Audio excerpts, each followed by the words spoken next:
There's just one other thing, sir. What's that? I'll explain it to you in a minute. May I use your telephone? Go right ahead.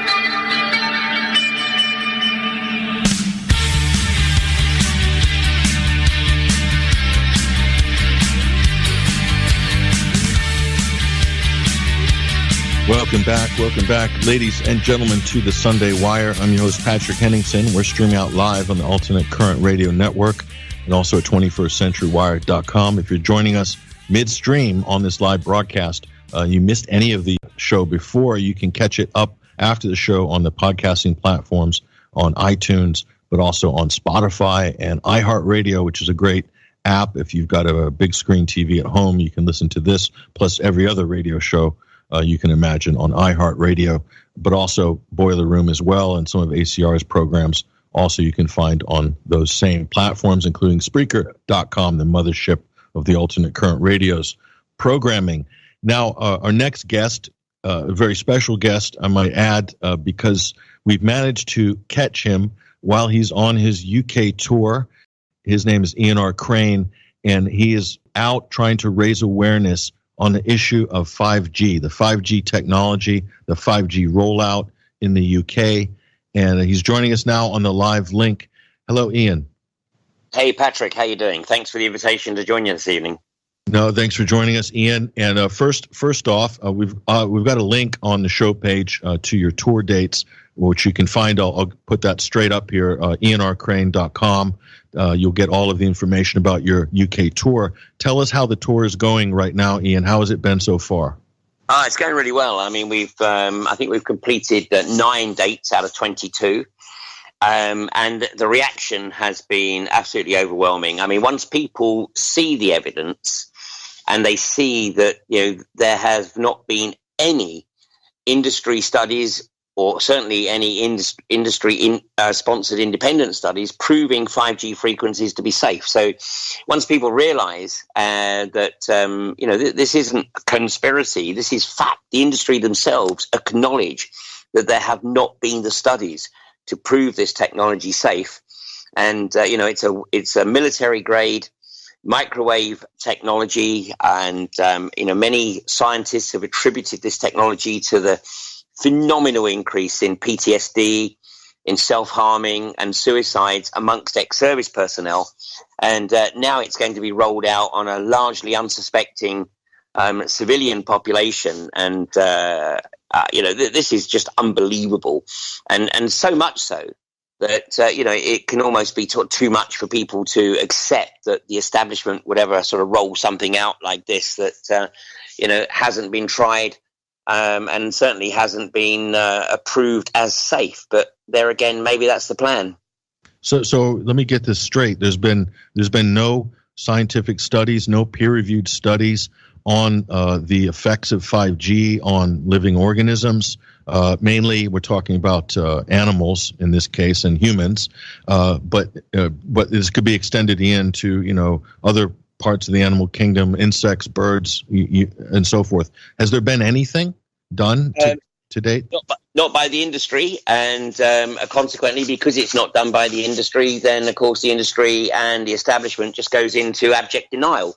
And what's really perverse, Patrick, is that the British establishment and governments all over the world now, they're trying to turn the tables. Once upon a time, the requirement was on governments and industry to prove that something was safe before it was rolled out. Not that they did it very often. I mean, as we see with things like, thalidomide and even tobacco, of course, and certainly asbestos. But now what they're trying to do is roll it out and try and turn the tables and say, you know what, if you have concerns, then it's up to you, Joe Public, to actually prove that it's not safe. Well, this is absolutely outrageous. And, of course, it goes completely against the precautionary principle, which is enshrined into European law and therefore currently British law, which demands that unless something is proven to be fundamentally safe, then the precautionary principle should kick in and, it should not be applied, should not be rolled out until such time as it is proven to be safe. And this is why communities that are really starting to get their act together and take a look at this and speak to their elected representatives are getting some traction.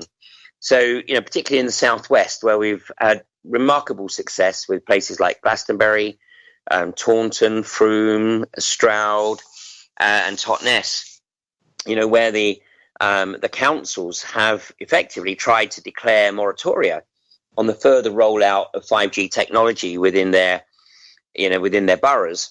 But in reality, those moratoria are basically meaningless at the moment because the British government has declared 5G to be a nationally significant infrastructure project. And so, their quest is literally just to roll it out as quickly as possible and to hell with the consequences. And then people say, well, why would they do that? Well, you call it a hunch, but, the economists have said that their estimate for the increase in the economy as a result of 5G rollout and the opportunities afforded by this fourth industrial revolution could be adding up to 175 billion to the British economy.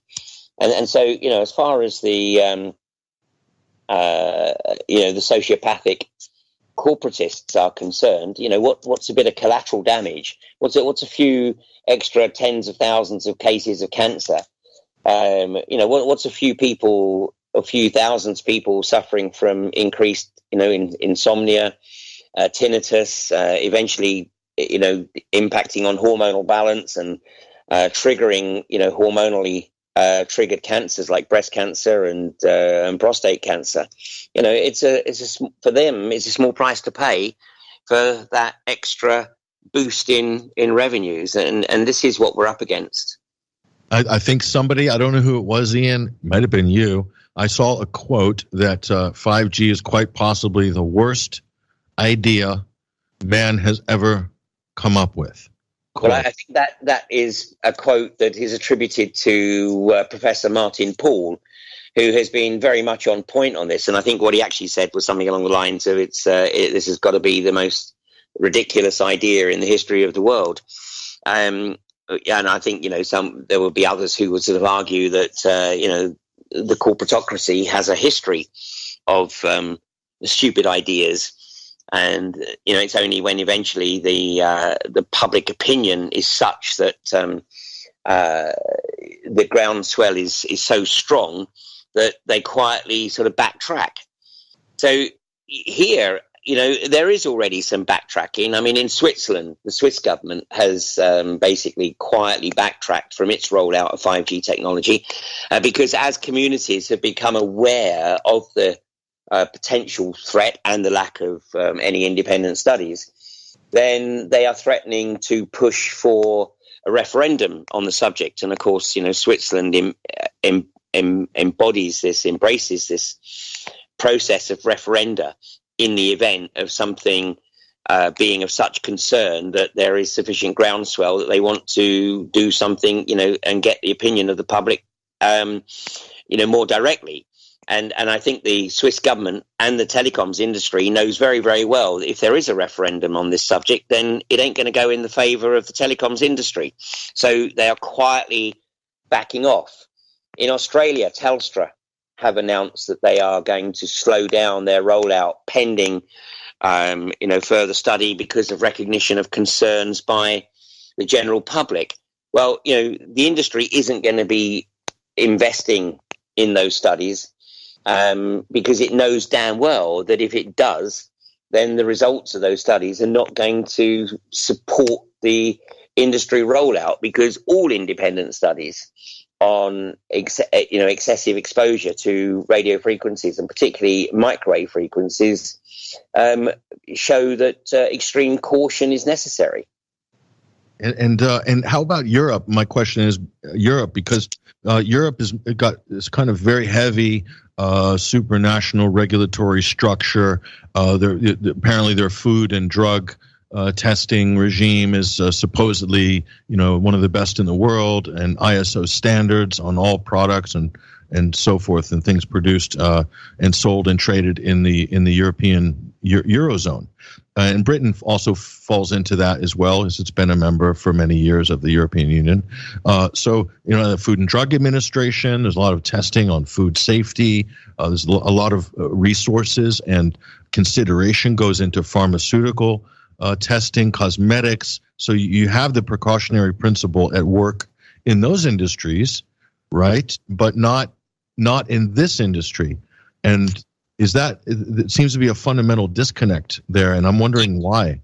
Well, there is a fundamental disconnect, and it's called, the greed and the pounds and euro signs and dollar signs, rolling around the eyes of those who, believe that this, just has to be rolled out regardless. I mean, if anybody, watches the presentation, it's 3 years old now, but from Tom Wheeler, who at the time was Obama's chair of the FCC, the Federal Communications Commission, and he gave an outrageous presentation, and it's freely available online. You just go search for Tom Wheeler 5G, and in that presentation, he basically lays it bare, and he says, let's not wait for the regulators, let's not wait for the regulatory controls, let's not wait for the studies. This is too damn important, and I quote, that's exactly what he said. This is too damn important, and it just needs to be rolled out there.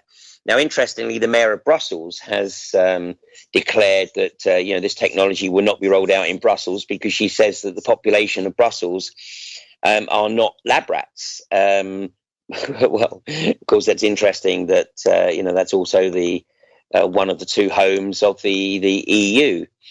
But look, the bottom line is, Patrick, this is going to roll out. Unless communities start to look at it. The only thing that is going to stop 5G from being rolled out and then communities starting to realize the phenomenal negative health impact is if communities get together and take the initiative. And this is what is happening now. And I know tomorrow in Bournemouth, there is a meeting of the Scrutiny Committee of Bournemouth, Christchurch and Poole Council. And this is an invitation to the public to share their concerns about 5G. And once again, I mean, it's a classic indication that it's back to front. And, my counsel to all those people that are going to make representation to the Scrutiny Committee tomorrow is, look, it's not for you to be asking the general public to produce the evidence to show that this is unsafe. It's for you to demonstrate that you as elected representatives have done your due diligence and that you can absolutely track all of the research that has gone into proving this to be safe. It is before it is rolled out on your community. And so, although this is regarded as a sort of step in the right direction, it's actually not, because it is indicative of the fact that this is, completely back to front. And so this isn't the first time I think that we've faced similar issues. Although the scale of this, we'll talk about the technology in a minute. But before we do that, Ian, the scale of this is immense, because obviously it's going to be in every town, every community. It's going to affect. It's going to affect everything. What's driving this, Patrick, is obviously there's two things that are driving it. Number one, of course, is the Internet of Things. But coupled with that, and absolutely embraced in that, is autonomous vehicles. And it's the autonomous vehicles that are the big push. And, we see smart motorways being installed all around the UK. And, let me tell you that anytime you see the word smart, of course, it ain't smart for you or me. But and 46 people have lost their lives on smart motorways in the UK because they've broken down on the motorway and there's no refuge area, and then a truck comes along and rams into the back of the vehicle and has sort of unfortunately taken out the occupants with it. But the whole idea of smart motorways is that by 2030, the only way in which you'll be able to access a smart motorway, or the motorway network, because they will all be graded as smart. But the only way in which you'll be able to access that network is with an autonomous vehicle, because you cannot have autonomous and driven vehicles in the same high-speed road space. So, and coupled with that, that's why you're seeing 20-mile-an-hour zones being introduced in town and city centres around the country, because 20 mile an hour is regarded as the maximum safe speed that autonomous and driven vehicles can be in the same road space. And then with this comes the next, process, and that is taxation, because currently everybody pays effectively a travel tax by when they fill up their car, because obviously about 75 pence of the price of a litre of fuel is actually the tax on the vehicle. And so if you know how many miles you get to a litre, you can very quickly work out how much tax you're paying to travel, for the privilege of travelling. But without fuel, because obviously cars are going to be hybrid or electric, then you're going to have to be taxed another way. And that's why all vehicles are going to have to be trackable, so that the relevant tax can be deducted either at the end of the month or on a real-time basis. Pay as you go. Exactly. Yeah, pay as you go. So in terms of the health challenge on this type of tech, I remember the Tetra radios. There was a big problem with this. Is military grade frequencies, huge negative effects on police officers, first responders, military people. Is this similar to the effects that the Tetra radio system has had on people? Absolutely. And before Tetra, we can even go back to the handheld radar guns. And the reason that handheld radar guns, speed camera guns, disappeared was because there was a marked increase in the number of police operators who were using these radar guns getting testicular cancer. And that was linked to the sort of backscatter that was coming from the device that they were, holding, pointing at the cars coming on the street. So, when that manifested in about the early 90s, that's when the sort of speed cameras disappeared, or the handheld speed cameras disappeared. And then, you have the Tetra, which is still a problem, causing facial tumours and eye problems for the police, because, when they're using these Tetra radios, they're pinned to their jackets, and they tend to lean down into them when they talk. So the aerial goes straight up into the cheek and the eye socket. And then they wonder why there's problems here. So, and then of course, this exposure to, the radar technology by military personnel. And it's long been known that, excessive exposure triggers negative health problems. And now this is being rolled out on the general public with no warnings, of course, because if there were warnings, then people would understand rather quickly that this isn't exactly in their best interests. So everyone's just expected to believe that somebody has done the due diligence and that somebody has done all the necessary research and development to ensure this is safe. And in reality, there is none, absolutely none. And people can say what they like, but they cannot produce any independent studies which prove this to be safe. And as you said it right from the get-go, it's already pretty well acknowledged that this electro smog that we're pumping out on a sort of global basis, but it's having a marked impact on the insect population, certainly on the pollinators. And why are we not surprised to see the big push on GM foods? So the consequences of this are enormous. And then when you throw in the fact that you really look at the documentary that I want to recommend people watch is The Great Hack, which I think is freely available on Netflix. And of course, this looks at how the likes of Cambridge Analytica were trawling data from social media and from the phone companies. And they bragged to be able to influence the Trump elections, the US elections in 2016, by having about 5,000 data points on each of their target individuals. Well, data is the new number one revenue generator on the planet. So data is bigger than pharmaceutical industry, it's bigger than hydrocarbons, and it's bigger than finance. And, the data trawling, data harvesting, which literally enables artificial intelligence to predict any individual's behavior and therefore to sort of nudge it in a particular direction. And people think they're not influenceable. Well, they certainly are. And you know what? People don't realize just how sophisticated this artificial intelligence is becoming. Over the last 2 weeks with the presentations I've been giving around the country, and we've been talking about the phenomena, where people talk about something with a friend, and then half an hour later, they're getting adverts for it on their phone. Well, we've heard of a couple of situations, well, more than a couple of situations, where people have said, you know what, I wasn't even talking about something, I was thinking about it, and I got ads. Well, so either this technology has some sort of quantum element to it, or, and more likely, just the sophistication of the artificial intelligence and the abstraction of all these data points, and it literally enables the artificial intelligence to work out what you're thinking.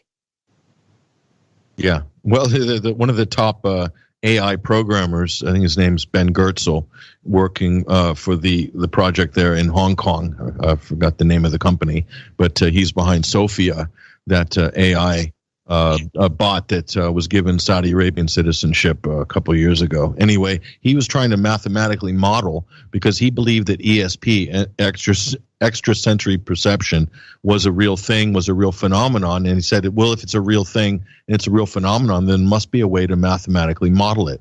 So that, yeah. And he's one of the top AI programmers, he's in the top sort of 5 in the world. And so he's working on Hanson Robotics is the name of the company. It just came. And so he believes he can mathematically model that. Therefore, it can be performed by AI in the future with quantum computing. So this is not is science fiction. It sounds really far out, but I didn't. No, really. Yeah, but and where this is heading is that from just what we've talked about already. I mean, obviously, and we've discussed this, and you've been party to those discussions and presentations at various AV events. With all the jobs that are going to disappear, autonomous vehicles will eradicate the need for cab drivers, for HGV drivers, and of course, the whole objective is to actually eradicate private vehicle ownership within the next 20 years. So that if you need a vehicle, basically you just sort of ring up, Uber or whatever the equivalent is, and a vehicle comes to your door. And then you'll just sort of build accordingly. But this is where they want to head to, and I don't think the vast majority of people have no idea of how the advent of 5G and the Internet of Things is going to literally mess up their lives. I mean, it's going to mess up their health, but it's absolutely going to mess up their lives. They have no comprehension about the degree to which they're about to lose any vestige of sovereignty. Everything will be controlled whether they realize it or not, through AI. Yeah. And, look at how little pushback there was, or how little resistance there was to the body scanners that were installed in airports around the world. That was the trigger for that was the Detroit underwear bomber.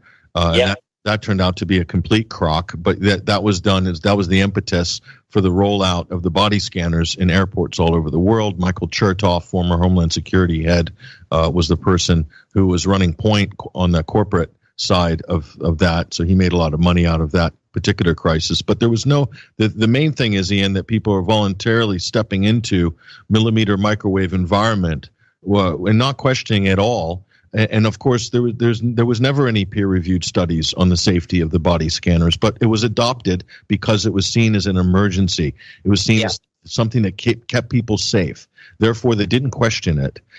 So in terms of, you talk about the environmental crisis, which we spoke about in the previous segment on today's show, that seems to be one of the big crisis points that might be used to justify this. What you're talking about here with 5G, there might be an environmental aspect. You've already talked about driverless cars. That feeds into the green agenda. But the smart meters, there's a perfect example. And by the way, they're really far behind on the implementation of those. They're having huge problems, EDF. Unfortunately, they realize the smart meter agenda isn't in their best interest, and people are looking to get rid of them. Yeah, I get text messages. I even got a phone call from EDF saying, "Oh, we just happen to be in the area. Are you home? We can bring your smart meter and have it done and dusted in 20 minutes."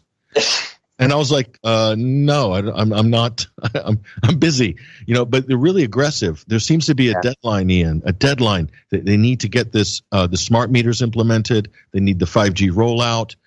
There seems to be a schedule, and it's very tight, apparently. Well, there seems to be there's a consciousness here that isn't human, or whatever it is. I mean, who knows? It may even be sort of already being driven by artificial intelligence. But the bottom line is that this consciousness that is driving this agenda does certainly not have humanity's best interest at heart. I mean, it is clearly driven by the likes of Ray Kurzweil, who is today the director of engineering for Google, with access to unlimited resources, financial resources, and engineering resources. And, Kurzweil makes no bones about it. His goal is to be able to download all consciousness into the mainframe by 2040. And then he very quickly goes on to make the observation, how amazing that would be for the planet, because once we've downloaded consciousness into the mainframe, then we don't need physical vehicles anymore. And, as we've discussed previously, Patrick, I certainly predict that if the likes of Greta Thunberg continues down this current sort of one-dimensional thought process, then she will be calling for euthanasia of everybody over the age of, say, 40 within the next 10 years or so. Yeah. There's already a generational schism that has been laid out. Basically, it's the youth versus old people. Her narrative is, you've already ruined it. It can't be fixed. Let's try to fix it anyway. But you screwed us. We want to access your pension funds and unlock $4 trillion or 10 trillion or 100 trillion or whatever it is in pension funds and future liabilities for people who've worked and put that money away. No, the youth have said, you don't deserve that. You've ruined the planet. We're taking it and we're going to invest it in green tech. And so there's another green bubble right there. Another tech. Absolutely. They're just so desperate because, of course, we're on the cusp of another major financial collapse, and they're just so desperate to tap into anything they can to shore themselves up. Yeah. So now I've also seen this argument, Ian. This is particularly disturbing with regards to 5G.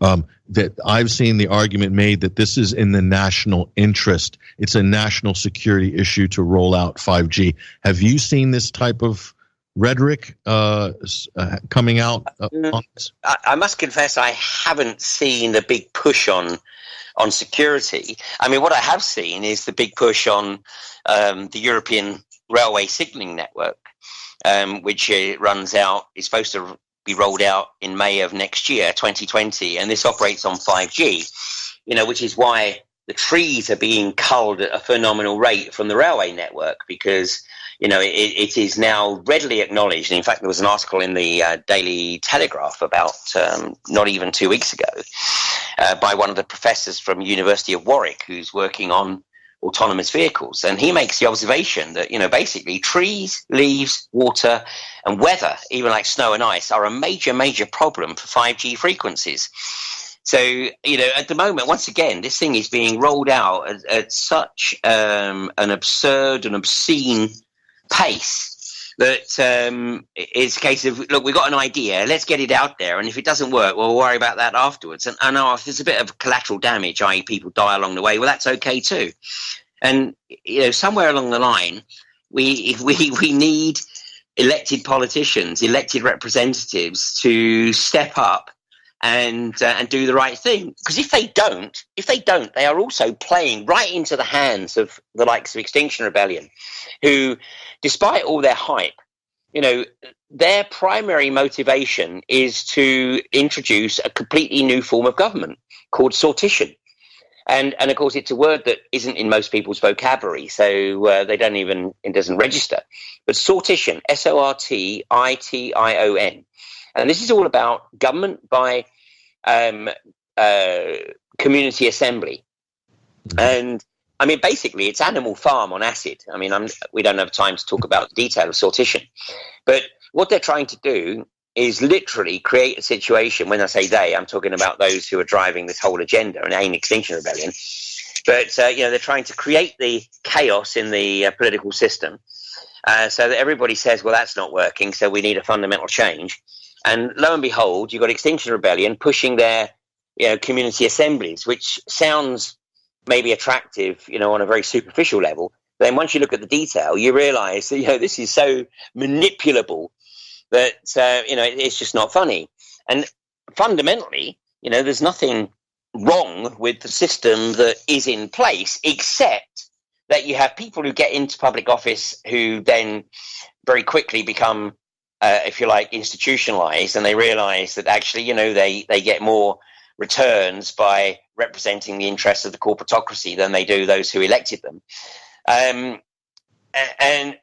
But on the other hand, you've got people who are coming into local politics, for the right reasons, and these are the people who we're getting most traction with. People who have been elected to public office in the last 2 to 3 years, and are totally gobsmacked by the audacity of this 5G rollout, and particularly now that the British government has initiated a consultation document, which I think runs until the end of or mid-November.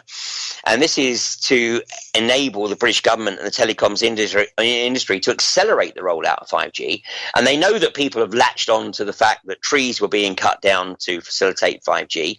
And so they're not going to be able to do the arboricide, I think is the term, of culling, literally millions of trees around the country. So now what they're proposing is to double the height of phone masts from the current permitted development height up to 165 feet, which, so people need to take an interest in what's going on in their communities. If they don't, then the prognosis is really not pretty.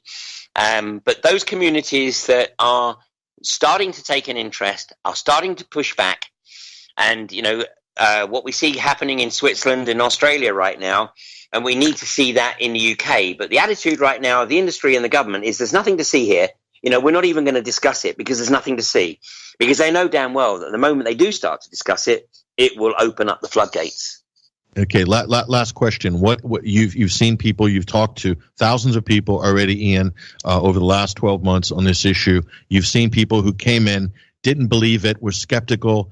And what changed their mind? What's the game changer here? So I'm asking you to tell people out there, what's the biggest game changer? What's the big difference if they're interested in raising awareness on this issue? Okay, if they want to really have an impact, then one is inform themselves. And that's obviously what we're trying to do with the 5G Is It Safe tour. We're simply trying to stimulate people's curiosity so they will look at this for themselves and then decide whether or not this is something that's appropriate for their community. And I haven't had a single person, I've had 2 people, by the way, come up to me at one of the events in Bournemouth who told me afterwards that they'd come along to heckle because they just wanted to see who this guy was who thought that 5G was not necessarily everything was cracked up to be. And they said, we came to heckle and to challenge. And they said, but you've turned us right around. The evidence that I produce, and I mean, it is hard evidence. The hard evidence that I produce is irrefutable. And I don't believe that anybody walks away from my 5G Is It Safe presentations believing that this is something they don't have to worry about. It's just not a problem. And what are the next cities on the schedule this week? And if people are interested in coming, right, where I am this week, yeah. So this week I have 4 events. They're all evening events. They're all starting at 7:30. So tomorrow night I'm in Leicester at the Belmont Hotel. Tuesday I'm in Nottingham at the Britannia Hotel. Wednesday I'm in Ipswich at the Orwell Holiday Inn, and then in Cambridge at the Royal Cambridge Hotel. And then I've still got 2 more weeks after that, and then I go to Hull, Sheffield, Leeds, Manchester, Edinburgh, Glasgow, Belfast, Swansea, and Cardiff. And all the details of my tour are on my website, which is ianrcrane.com, and also on alternativeview.co.uk. And Patrick, if anybody can't get along, for those who can't get along to any of the live presentations, and I would absolutely encourage them to do so if they can, because obviously it's the Q&A, it's the interaction with other people from their community that's so important. But we did live stream Thursday's event in Reading. And so that live stream is now available. It is pay-per-view. It's $4.99. But that live stream is viewable again on both my website and alternativeview.co.uk. Right, and then they can get more information as well. You've got information on 5G in general up on those sites as well that people can go and check out and get links and so forth. And Absolutely. Find resources that they need. So there it is, ladies and gentlemen. Click through those links. We've got them on the show page, ianrcrane.com. Look for the dates in your town and your city in the next couple of weeks. I highly recommend it. I've seen the presentation. It's powerful. And it, like Ian said, it is very much irrefutable when you see it all laid out in its totality. But thank you very much, Ian. I know you're busy and you got to run, but we really appreciate you stopping by this week on the Sunday Wire. Thanks, Patrick. Appreciate that, and we'll catch up soon. Okay, there he goes, ladies and gentlemen. Ian R. Crane. He is on a world tour of sorts around the UK, doing so many different dates around the country, all the way even to Northern Ireland. So there's something for everybody there. If you're a UK listener and you want to get some more information, you want to see this presentation live or on pay-per-view, go check out ianrcrane.com. Yo, it's the Exodus, movement of the people. I'ma speak the message, but I need the royalties like Rico. You better learn to hear no or see no evil, cause higher power methods is illegal. In fact, illegal. I'm like a Black Panther shouting power to the people, but this ain't limited to color jurisdiction. I'm speaking to the world if it takes the time to listen. I'm here to reinstate the fate of spoken word tradition. I'm here